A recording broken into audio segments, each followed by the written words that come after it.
Okay, so now let's look at some keys to success in terms of how to master each section of the exam and how to really what they're really looking for in terms of getting your band scores that you desire. All right, so let's take a look at it. All right, the keys to success for IELTS speaking. In terms of part number one, these are some recommendations I have for you to score very well. Paraphrase your response. What that means is try not to repeat the question. Like if they say, do you like to read? Some people say, yes, I like to read. Try to paraphrase the language, right? If they say, do you like to read? Say, absolutely, I enjoy reading. You see, it's that easy. Paraphrase your response. Try not to repeat the question words because it's an English test and you're supposed to be showing your English ability. You want to make sure you answer and extend your answer, right? You go from general to specific, right? General to specific. Answer and extend your answer. Answer and extend your answer. So let's go back to the question about do you like to read, right? So the question was, do you like to read? And the person may say, absolutely, I enjoy reading very much. In fact, I read probably 2 or 3 books every month, and I'm reading a new book right now. You see that? I answered in general. I gave a general response, and then I extended it with some specific information. So in part one, that's what you should be doing. In part one and part three, you should be answering and extending, answering and explaining, answering and extending, and then make sure you use synonym language, okay? Give perfect basic grammar and speak without pausing or hesitation, right? If you want a score of 7 or 8 in your speaking, you have to be able to do those things. In terms of part two, take notes, take notes, take notes. A lot of students don't take notes. You have to take notes. What makes it a real challenge in part number two is if you look at the topic card and you try to speak off the top of your head. You know, that's what ends up when you do that. What ends up happening is you have a lot of hesitation and pausing because you're stopping to try to think of what you say. I'm going to have another lecture after this that kind of teaches you how to take notes for section number 2.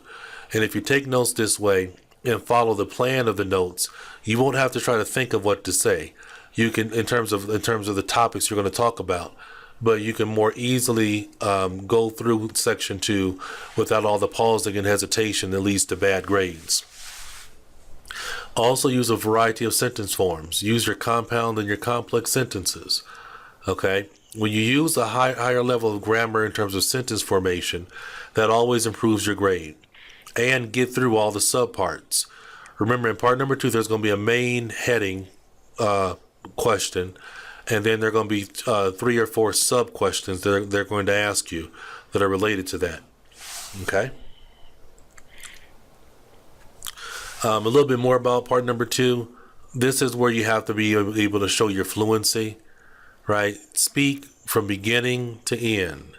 Speak from beginning to end, smoothly, clearly, confidently. Okay?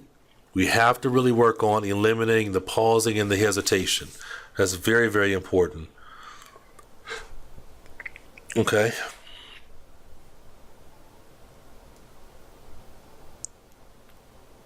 And before we go on to that, and let me say something also about part number 3. Part number 3 is probably the more difficult part because of the vocabulary and the length of the questions. As I explained back with part number 1 about answering and extending, in part number 3, you want to answer, extend.